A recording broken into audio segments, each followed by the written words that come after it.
Kia ora koutou, no mai, haere mai, and welcome to Frogs on Friday. On today's show, we are talking about climate reporting and why that is such a game changer for New Zealand. As always, we will go through our hot jobs across New Zealand, Australia, and the UK. And we are joined by Esha from our Auckland team today, who will see if you're prepared for your team's end of year salary reviews. Of course, we're coming up to that time of year, and how to get that right the first time. And we will finish off with our social media polls. So let's jump straight into Mahi Media.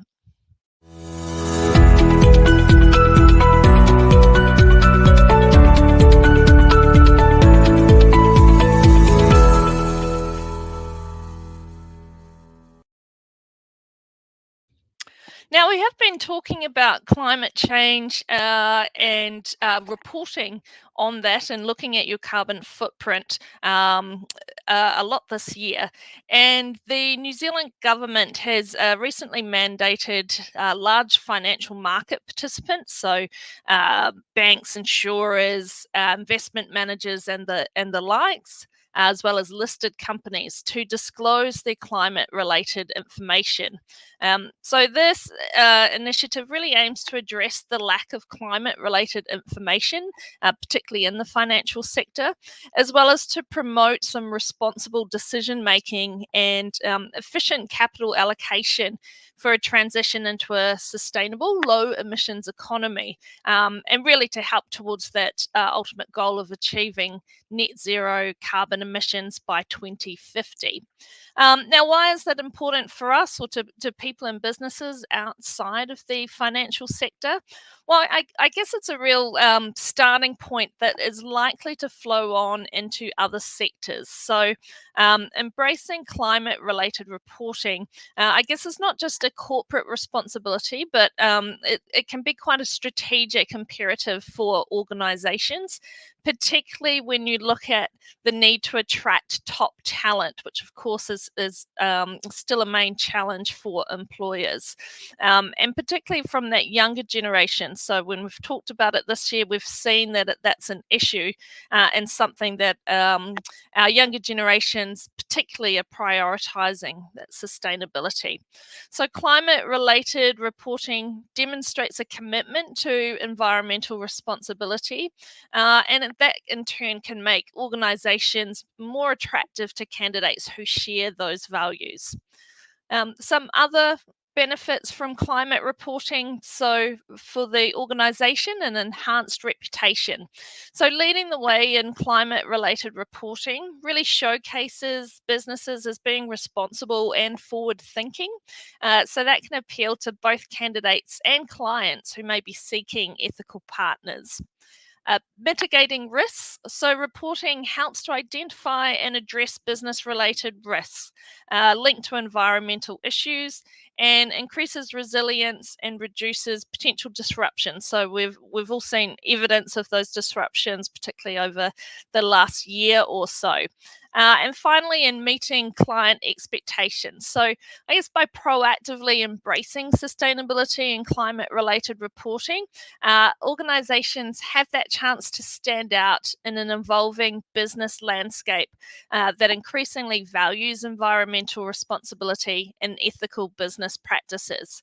So clients prioritize sustainability, and reporting on those initiatives can exceed their expectations and make them appealing choices for socially responsible collaboration.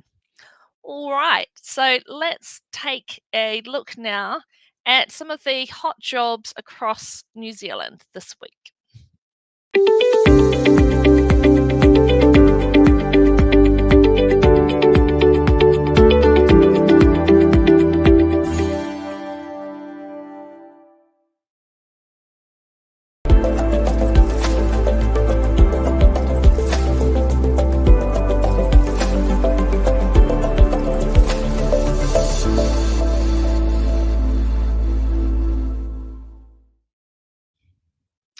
Okay, Okay, so first up we have our temp job of the week for New Zealand, which is a service technician role based in Mount Wellington in Auckland. This one is paying $29 per hour, and it's working with one of our major clients, but also a leading organization globally. So a good chance to get your foot in the door with this employer. So they work within the medical technology and devices space. So it's a really good chance this might suit, say, a graduate or student, whether you're working within medical or healthcare, biotech, engineering, and have an interest in this area. So it might fit in well with your studies. If you want to find out more information about this role, get in touch with Scott Bannister. He'll be the best contact in our Auckland team. Now let's take a look at our permanent job. Okay, so we're going over to Wellington this week. So a senior policy advisor. So this one looks like it's working within the regulatory space. So you're looking at being able to report and present both internally and externally. For here, it looks like it's a senior level role, so progressing to the chief advisor, manager, and stakeholders. And you will need experience specifically within public policy within the New Zealand government. So if you've got experience within the government agencies, get in touch with Domingo to find out more about this particular opportunity, as well as I know that we've still got a lot of work on in the policy space, particularly in Wellington, although I believe this one can be based from Auckland or Wellington. So if you want to hear more, get in touch with Domingo. So let's go now to our overseas roles.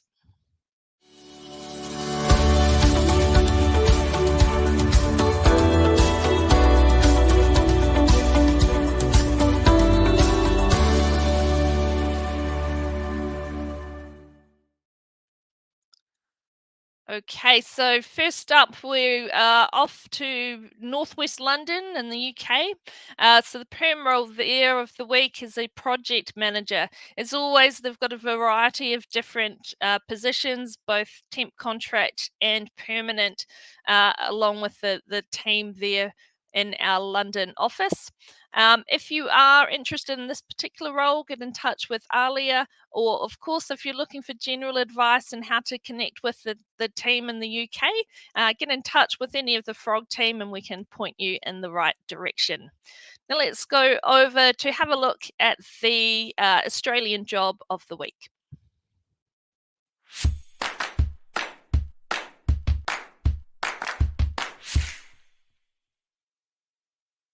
Hello, I'm Mark Green from People to People Recruitment.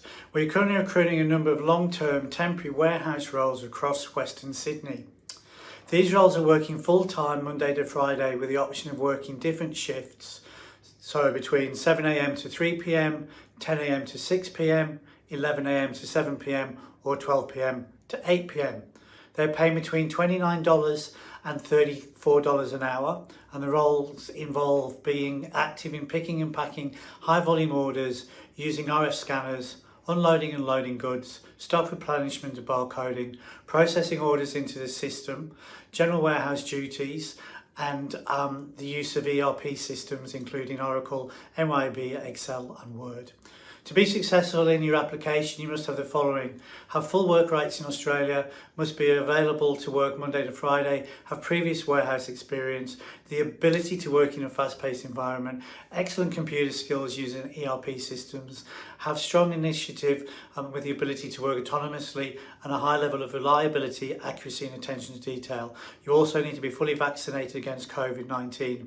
If you're interested in any of these opportunities, please get in touch with me on the details below. Thank you.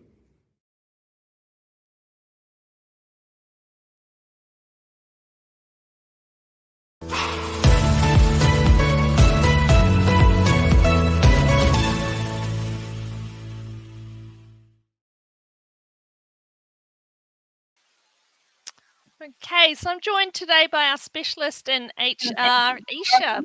Thanks for joining us, Esha. No worries. Thank you for having me. It's a very interesting time of the year. Exactly. Now, a lot of businesses and organisations will be starting the prep work to go into salary reviews for the year ahead. So you've got some tips on how to get that right the first time and avoid any tricky situations. Definitely. I think salary reviews is a very delicate matter, and you have to try approach it in the best way possible. So as the year is ending, we are getting closer to the annual tradition of salary reviews. So I've got a few tips. The reviews usually involve assessing employee performance and adjusting compensation. And in those meetings, it's also quite great to set expectations for the upcoming year. So you're both on the same page of what your manager expects and what you expect in the upcoming year. Salary reviews provide a chance to demonstrate appreciation for hard work, and it does also foster quite a lot of motivation and morale. They make for a great opportunity to not only retain talent, but also to plan for the year ahead, aligning employee development with company objectives and ideally company development at the end as well. So my tips are, number one, prepare beforehand. So don't go in blind. Before you try to go and conduct a salary review, gather all the relevant data. That may be performance evaluations, market salary benchmarks, and employee feedback. Having this information will help you make informed decisions and provide clear justification of any salary adjustments in case anything does come back. You have a reason as to why you're doing what you're doing. Going in unprepared can also leave the impression that you don't value your employees, and that can be quite difficult in the current market because employee morale and satisfaction is at an all-time high of what candidates look for in the next role.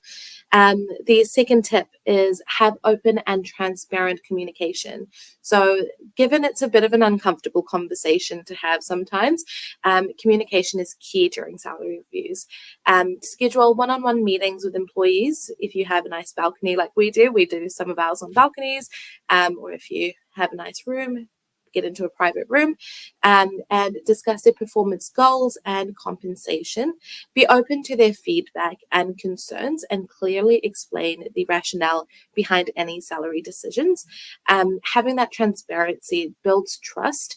And I think it's always really great to have someone that is transparent to you so you can understand where they're coming from as well. And number three, set clear expectations for the future.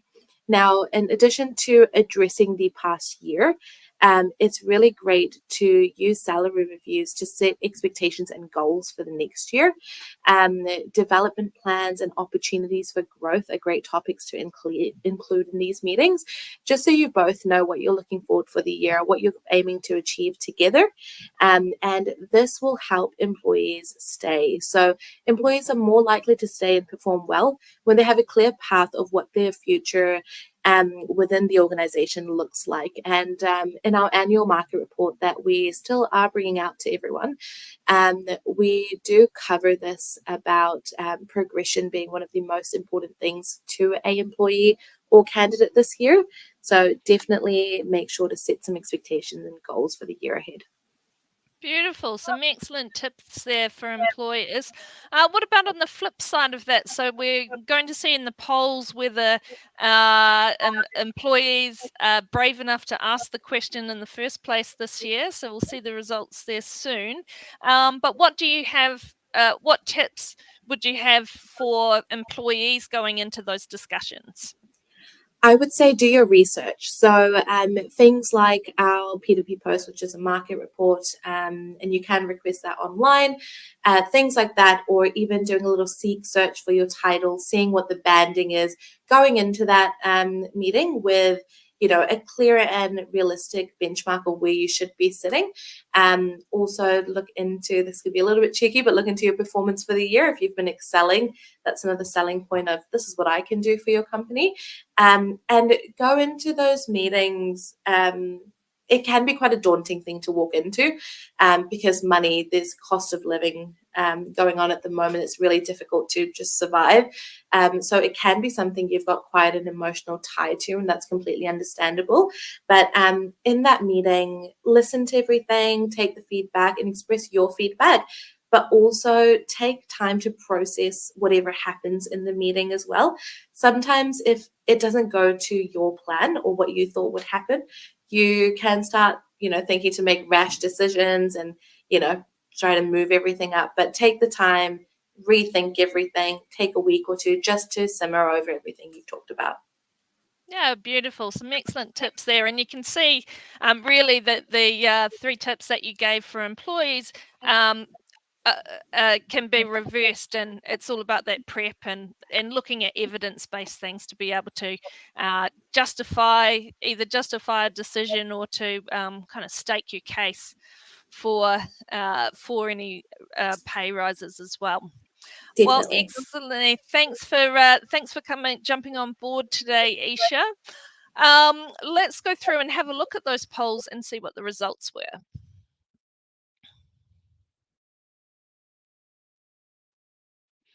Okay, so we asked if you felt confident enough to ask for a pay rise.